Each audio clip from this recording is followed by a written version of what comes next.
a regular pre-gig feature at Henry's Blues House Revisited. The original Henry's Blues House was closed 50 years ago, but we picked up seamlessly where we left off. Bob Wilson is a guitar player of note, one of the finest guitar players that sits ever produced in this city. Has produced some good guitar players. Maybe just preamble a little bit. Spry Hopkins, maybe. Dave Pritchard. Roger Hill. And Bob Wilson. I'm in good company. You are. Thank you. So, Bob, where are you from originally? Hall Green. Shout it. Hall Green, Birmingham. Yes. So it's local. You look very posh and very Hollywood for Hall Green. Yes, well, it's the Talkin end of Hall Green. So it became a bit Hollywood later on. But, yeah, bottom of Thurston Road near Hall Green. Magical territory. So when did you first stumble across the blues? What's the first blues that you ever heard? Well, I mean, going right back, I think it was singing the blues. I never felt more like singing the blues. Which was very much a pop blues. Was that Tommy Steele? Was it? Yeah, I'm pretty sure. You know it. You know Dancing it. Breaking Apple already?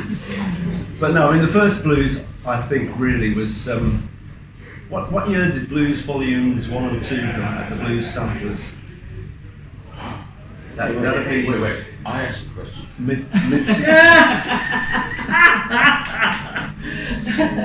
It's before his time. All right, Jeremy. Mid 60s, okay. Yeah. T-Bone and things like that. Yeah.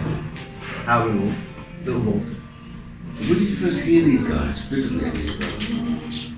That was in mid 60s. That was a lot later. Yeah, I think I saw Sonny Terry Brown at the Town Hall. Was that one of your promotions, or was it earlier? I was there. It was Lightnin and Round promotion. Yeah. Obviously, it was very influential. But then I got into psychedelic sounds. You may remember one of them. Tea Symphony. Tea Symphony were a very strange band, and excuse me saying so, for a musician of your college to join them, it was a bit of a risk for you, I think, was it? Well, yeah, I mean, the reason I joined them was because my girlfriend's best friend, April Phillips, who you may remember, was married to Nigel, who was one of the 3 founder members of Tea Symphony. But April didn't really like him being in the band, and when the van came, she used to get very upset because she wanted him to get a job at Lucas's. And eventually he capitulated, and so I had to take over. But he was a classically trained multi-instrumentalist, which meant that I had to learn to play about 32 instruments, not very well. And take a lot of drugs as well. That was all part of it. That was obligatory. Can I just tell you my Tea Symphony story? I've got lots of Tea Symphony stories. This one, we just signed the band, got this recording deal with EMI Harvest. Things were rocking along nicely. First album was out. I was trying to get a foothold of the college circuit, and they booked for Bristol University in those days. And about the sound check was about 6 o'clock or something. About 5:30, I got a phone call from the social secretary saying, "Where's your band?" I said, "Oh, they must be on the way. The no mobile bus those days." So I said, "I'll just check home and call you back." So I phoned home Jeff Dorr, the drug leader of the band, and there it was, minutes before the sound check was due, in Bristol, in Moseley. He was answering the phone in Moseley. "Oh, what are you doing there?" "Hey man, be cool." "What, be cool? You're supposed to be in Bristol, right?" "Yeah, man, you always get so uptight. Cool down." We used to go to Jeff's house, the van would pull up outside, we'd go in, and his girlfriend Jimmy would make us all a cup of tea. There'd be no sign of Jeff. And we'd sit around drinking tea, eating cake, maybe 3/4 of an hour. And then Jeff might come out from the shower wrapped in a towel and he'd walk in. "All right, Jeff?" He said, yeah. And then we'd have a bit more tea, a bit more cake, and And then after about an hour and a half, we'd realised that he'd got no idea why we were there. And we'd have to explain to him that we were collecting him to go on again. I think it was an affectation. I think he knew exactly what was going on. He just like winding people up. Yeah, well, he did that very well.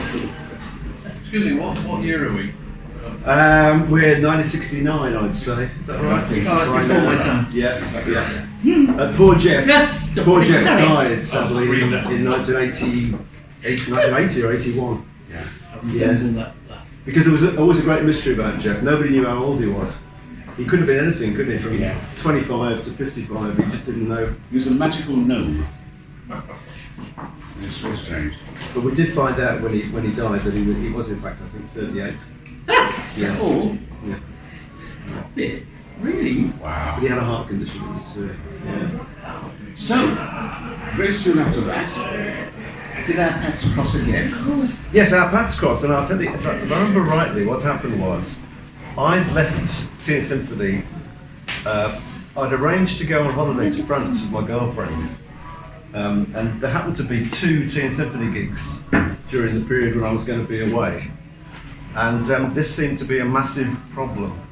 And the band members kept coming around to my house and sitting, drinking my tea and eating my cake, trying to persuade me not to go on holiday.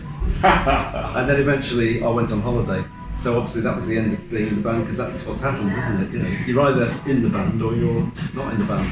So I didn't have much contact with you for a month or 2. It wasn't a great length of time. And then I think, if I remember rightly, one day the phone rang. Was it the Blues Legends I did first, before No, it was Biscuit Boy? It was Biscuit Boy first, was it? This is a bit of a gap. Bob has a gap in his life.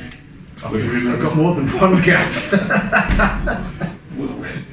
We were going to bring over some blues legends, American blues players like Eddie Guitar players and like instead. A guy called Ralph Mace at Paramount, who just opened a British office. Paramount was a film company, and he's a classical music man. We're putting an album out by a man from Toronto called the King Biscuit Boy. What was his name? Richard Newell. Richard Newell. Richard Newell. And they bribed me by saying they'll give you 100 albums, unlimited posters and leaflets if you arrange a tour. So I arranged a tour of 72 dates, because use an album to promote each tour. And they put a band together, and it's a cracking band. Sprite Hopkins on guitar, Bob was on piano, Roger Spencer on drums, Greg Masters on. It was in fact the tail end of the Idle Race, Jeff Lynne's band, because essentially they'd been left without a frontman, a guitarist, a writer when Jeff joined the Move. So they were a little bit at sea, weren't they? Yeah. But they were a great rhythm section, and they were with Spike on it. Yeah. Spike had joined, basically. But I'm trying to remember, was Pink shirt, hair. Oh no, it's you there. was Dave Pritchard still in it at that point? Or No. no, he wasn't, was he? No. Was he doing the Poor Boys or something? Yes, he was. Yeah, that's right. Doing the Poor Boys. That's it. But Jim rang me and said that he got this guy coming over, King Biscuit Boy, who's a great harmonica player. And he got this rhythm section, which was guitar, bass and drums, but he wanted a piano player. And Jim, very kindly, remembered that I played the piano. Unfortunately, I didn't have a piano. Do you remember how we got one? Go on. Don't you remember? I think it was something to do with Jeff Lynne, wasn't it? Yeah, but Jeff Lynne lent it to us. It was Jeff Lynne's piano. It was a Wurlitzer, wasn't it? It was a Wurlitzer. I never had a Wurlitzer. £100 deposit, which I got back if we returned the piano in good condition. Oh, sorry about that. He's coming off the gig fee tonight, don't we? It must be worth a Good fortune news, now. yeah. Pardon? It must be worth a fortune So they now. did seven I wonder weeks. what happened to it. What happened to it? Going back to Jeff. They did 7 weeks, a dozen countries, but every night of the week. It was a tremendous tour. Yeah. It was fantastic, yeah. I don't remember much about it because I was actually... I spent a lot of time trying to keep my hands on top of the keyboard and away from the notes. Who plays saxophone? If you ever, No, I've never been able to play wind instruments like that, I'm afraid. if Oh, you mean, yes, I if you go on, see what you're driving at. if you go on YouTube and call the King Biscuit Boy, you'll see him. Because you won't see him, because he's covered in hair. And you'll see what surrounded him. Yeah, and that's an interesting point too, because I got a message that it was at Roger Hill's funeral. At Roger Hill's funeral, I met a lot of these guys that I hadn't seen for 30 years or more, including Greg Masters, who'd been the bass player. And he said, Spike's here. He's got a DVD of us playing with King Biscuit Boy in Bremen or wherever it was, a TV show in Germany. I said, I don't remember that. He said, no, we did a TV show in Germany. I said, I've got no memory of that at all. Anyway, I went home and said to my wife, I saw Greg Masters and he said, there's a DVD of King Biscuit Boy playing in Germany on TV. I've got no memory of that. He said, oh yes you did, because you sent me a card from there. I said, oh. And then I sort of vaguely, I could remember sending her a card. I couldn't remember why we were there. And there's a backstory to that too, which was that one of Biscuit Boy's gigs that Jim had booked was the College of Food. Right? Yeah. I think it was November the 11th, 1971. And he remembers nothing. Something like that. And on this particular night, Roger called me in the day. He said, Bob, Olga and I have got Rosemary staying with us at the moment because she and Jeff aren't getting on very well. This was Jeff's to-be wife. He said they're not getting on very well, so she's staying with us, and she's she's not very happy at the moment. She's very lonely. Do you fancy making up a foursome? We'll go for a curry or something after the gig tonight. And I said, yeah, that's great. I'd already got his piano. So I've never met her, so I was on a blind date with Jeff. The largest instrument in the band. I was going to play his piano and then go on a blind date with his wife. But unfortunately, I don't know if it's for me or her or Jeff, but during the course of the evening, I met Yolande, who became my wife eventually. And I accompanied her back to Moseley and spent a very long time saying, I've got to go in a minute because I'm meeting these people for a meal. But I never actually went. So the rebound. So they may still be waiting. She then married Jeff, but I don't think it lasted too long. Well, before we leave the era of the King Biscuit Boy, before we leave the era of Tea Symphony, I'd just like to hear excuses for those publicity photographs in which you were adorned in a rather raggedy dressing gown. Right, well, that was my grandfather's dressing gown. So I withdraw mine. Yeah, absolutely, it was, yeah. But I was not noted for my sartorial elegance. Oh, just to finish the other story, so the TV programme, so then I went to my diaries, which are kept in cardboard boxes in the loft. And I've got my diary out, and I was a bit anal. I got I got the gigs with it, yes, £3. You need to be cured. And how many people were there and whether I enjoyed it or not. And then, sure enough, bang in the middle, I think we did the Nag's Head, High Wycombe, yes. And then we flew to Bremen the next day. And eventually I got hold of the DVD and I watched it, and I could see it was me, but I still had no memory of actually being there. Wasn't it a good band? It was a brilliant band. And really, if I'd realised then how good we were, I'd have put more effort into it.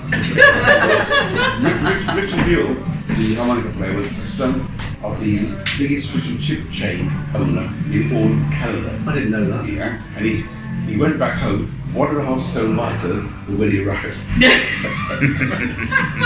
He was completely out of his depth. I remember he used to be in the van and he was like on he might as well have been on another planet. He'd been with a Canadian band called Crowbar. Yeah, that's right. Crowbar. He was a fantastic harmonica player. He absolutely was. Sadly, he died 5 years ago. Yeah. Liver failure, I think, was it? Alcohol related. But he was stunning. And he was a young man then. We're not talking about an old blues guy, are we? He was 20s? Yeah, he was a young man. And strangely enough, I eventually met up with Honey Boy Hickling. We played here a month ago. And in fact, again in a few weeks. We would have been playing here again tonight, but unfortunately Simon's been called in to have his knee op today. So otherwise we would have been us tonight. But I've been with Simon a year or two, and we were in a hotel room somewhere late at night discussing the past. And I mentioned King Biscuit Boy, who we'd never talked about before, and he was so thrilled because apparently this guy was his harmonica hero. He thought he was fantastic. I think I'll just do a bit of background there. There's a guitar player called Ronnie Hawkins, you must have heard, the Hawk. He ran a club on Langus Street, in Toronto, Canada. And he had a band of Canadians and one American. The drummer was American from Helen in Arkansas. His name was Leon Hell.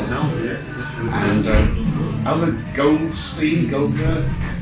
He went to Canada and looked for musicians to back his new acquisition of a young folk guitar player, singer, songwriter called Bob Dylan, and he nicked all Ronnie Hawkins' band in entirety. They were the band. And a few years later, he went back to Lancaster and amazingly let him in the same club again with Hawkins, and he fell in love with Hawkins' band. And he stole them again, and they became Full Tilt Boogie, who played behind Janis Joplin. And unbelievably, a third time he went back, and he picked another band, except the harmonica player, and they became Crowbar.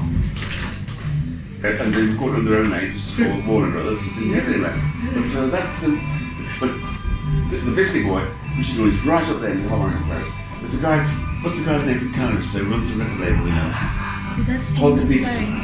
He runs Stony Plain Records, and he's got 6-7 albums he recorded with Little Boy. He said it's great. We're trying to move on a little bit because we're running out of time. Idol Race. Idol Race, yes. You're in an Idol Race, sort of. Well, only because it was the tail end of Idol Race, and what happened was, after King Biscuit Boy went back to Canada after the 6 or 7 week tour, he took Sprite Hopkins with him. No! Yeah. A great Birmingham guitar player, eh? So, and at the same time, Roger Spencer, who was Idol Race's drummer, had been making overtures to Steve Gibbons about joining them and forming a new band or a new Idol Race. And so we did several gigs under the name Idol Race. And the first one, at the end of the nights, Roger Spencer gave me £25, which in 1971 was worth about 700 quid. Yeah. Is that about right? Well, yeah. Yeah, got there. And I thought, Bands bloody are hell, like 12, I have 10, arrived. Yeah. Yeah. But unfortunately, we didn't do any Idol Race numbers. And after about 6 of these gigs, it was decided that we couldn't really carry on pretending to be Idol Race if we weren't going to play any of their songs. So we became the Steve Gibbons Band. Right. Sort of. Tell me what you've done with Steve. You recorded with him, of course. Well, absolutely. I mean, what happened was it became the Steve Gibbons Band. Gradually, Roger and Greg fell by the wayside. Roger joined. Roger was a natural comedian. He was a very, very funny guy. Very, very amusing. I mean, I always remember when we were late for a gig somewhere. I think we'd done a Birmingham Town Hall gig, and then we got another gig in Lancaster or somewhere. And we were supposed to be on at 7:30. We were supporting Mungo Jerry, I think. And so we were the first band on 7:30. We didn't arrive till 7:45. So the audience are all in their seats. So Roger walks on with his drum kit and he does a whole mime lecture on this is me setting up my drum kit. And he was just so funny, absolutely so funny. Because eventually he became professional. He joined Sight and Sound because they were sort of club comedy band. And then he became Ollie Spencer, who was on Tiswas. With Bob Carroll, that one, you know. And Spit the Dog. Yeah, Spit the Dog, yeah. And he's still going. In fact, I saw a picture. Fantastic. I saw a backstage picture that Bobby Old took, I think, from when ELO performed their last performance, whatever it was, a couple of months ago. And it's Jeff Lynne sitting with a glass of wine, and next to him is Roger and Olga. Very nice. 40 years old. So tell us, I mean, obviously the Sea Gibbons is one of Birmingham's proudest possessions. Darkin's really carried the flag of the city. Absolutely right, yeah. He's always kept his dignity, he's never scurried after fame, has he? He's done the job, No. he's played right, he's said right. tells a little bit about the man. He's a visual son of the village as well. He speaks very highly of you, Jim. But he's one of our heroes. He did Not threaten. the most chatty person. He did threaten to come up here tonight, but unfortunately he's got a bit of a bad chest cold today, and he's not feeling very well. He said, I probably won't make it. Call him and say, come, but don't dance. Exactly. That's the problem.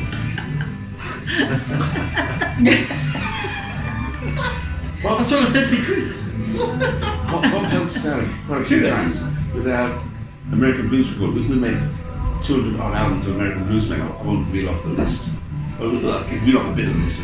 Lightnin, Slim, Home, St. James, Super Cry, Washboard Willie, Eddie C. Campbell, Tommy Tucker, whatever. But you played with some of those. Yes, and after the Biscuit Boy tour, there was a bit of a lull. Didn't do anything with Jim for a few weeks, months, maybe not that long. And then one day the phone rang. In those days we had a telephone in the hall. Do you remember those? The phone rang and said, "Hi, Bob, it's Jim here.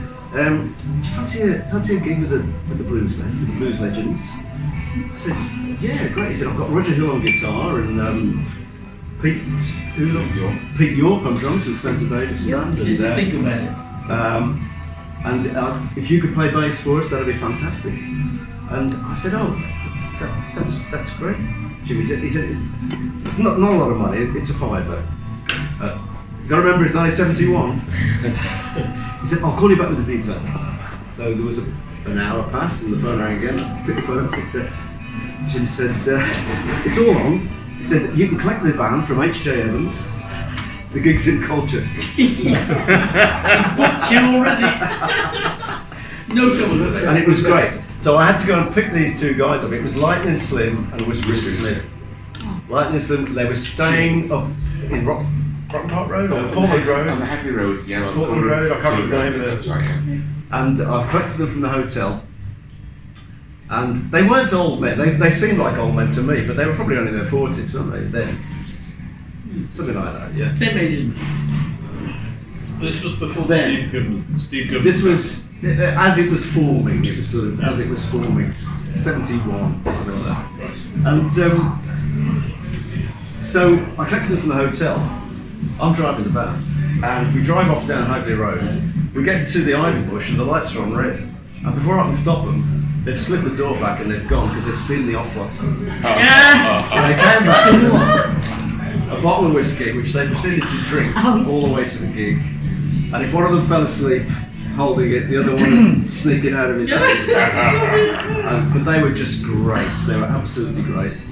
And on the way home, and I'm not quite sure where he got this from, Jim, but maybe you can remember. As we were approaching Birmingham, Lightnin Slim said, "Oh man, I can't wait to get back to Birmingham. When I get back to Birmingham, I'm going to get me down a New Street station, get myself a woman." And he did. He probably did. Can you still do that, Jim? He doesn't know. I'll tell you what, those two guys, they were the stars of Excella Records out of, that's on Rouge, Louisiana, and they were very important players. Except when we found them, Slim was working in a foundry in Flint, Michigan, stoking fires, and his face was like, he's part Indian, part Afro-American, and he burnt his fingertip of skin up on his forehead, working from the furnace. Trying to make a living. And his harmonica player, Moses Whispering Smith, worked building swimming pools. And he sounded like he breathed a lot of chlorine. Yeah. How did you find them, Jim? Where did you know them from? I had a guy called Fred Reef, who's a brother of mine, he runs the New Orleans Heritage Jazz Festival, and he and I were great, both blues lovers, and we wrote a list in those days, hardly ever phoned, and I said, "Let's put some blues guys out." He said, "Go and bring them up, Otis Hicks." I said, "Who's Otis Hicks?" He said, "Lightnin Slim." "Oh yeah." And that's everyone's story. And these guys are out for me, he's great. I'll tell you what, Bob, those recordings of Eddie Guitar Birds? oh, Yes, I did an album with him, with Roger Hill again and Pete York. And who was the piano player? Bob Hall? Bob Hall. Bob Hall, he was very good. Sunflower Blues Band. Yeah. We made some good records in those days. We still live. Chalk Farm Studios. Was indeed. And you'll hear something tonight, because the background music tonight is a bunch of our old recordings from the 70s. And you'll be on. Fantastic. Yeah. Right, before we go, there's I need to. Bob was with Rudy Turner and Roy Harper, lots of big names, so he's a classic player. You're late, where have you been? I'm not late, I've been setting up drums class. So Not the drummer. would anybody like to ask Bob any questions? Please. Yeah, Roy probably would. I'll throw In it. 1996. Chris? Are you trying to mix with music? Played with a lot of big names. Yes. Excuse me. Who's impressed you the most? Oh, that's tricky, isn't it? Well, I mean, first of all, jumping back to Jim talking about Steve Gibbons. I mean, once I discovered Steve Gibbons and we formed the Steve Gibbons band, that's all I really wanted to do, and that was a great band. We didn't have massive success, but we did get to tour the world. We went to America with the Who twice, and you know we sold a few records, but mainly it's just a great band to be in. So You're too modest. It was a tremendous band. It was Absolutely. world famous. Did you play on the album? The first album? Of course. yeah, all the albums, yes. Because I was at South Bank Polytechnic in 1977. And Steve Gibbons was really, really big. Yeah. I don't know, it just sort of came out of nowhere. Well, 77, that was the summer of Tulane, wasn't it? Yeah, we got to about Really got to about number 10 or number 12 in the That is pretty Well, it was impressive. bigger than that. I'm glad you remember. One of the dozen My first big year in London. bands. People were trying to talk to me. Anyway, I'd like to wrap this up by asking Bob. Asking Bob, who is favourite artist? Not who you're associated with. Who would you go home and play at night on vinyl? I expect. Well, it Difficult. probably won't be quite your cup of tea, Jim, but it's got to be Jeff Beck. Because there's a lot of great guitarists out there. There's a lot of traditional bluesmen who are fantastic. There's a lot of contemporary white blues copyists, and a lot of them are very good too. But Jeff Beck is so inventive. I think he crosses such a broad spectrum of musical styles, and he does it. Yeah. So tell me, where did you pick up your slide playing from? Well, when you've had about 7 or 8 pints, it's difficult to get your fingers to get on the right frets. So you've got a slide on. Can I ask you about Buddy Guy? Buddy Guy, yes. Well, people keep neglecting. He would summon it up until he degrades Chicago. Yeah, in fact, didn't we see Cupid Summerlin on one of the at the town hall on one of those? Yeah, with Otis Spann, wasn't he? Brilliant, Was yeah. he on? He was with. Yeah, he was on that. Right. Yeah, And yeah. Rosetta Tharpe and Muddy and Cousin Joe from New Orleans on the same show. Great. Hey, listen, Bob Wilson, thank you very much.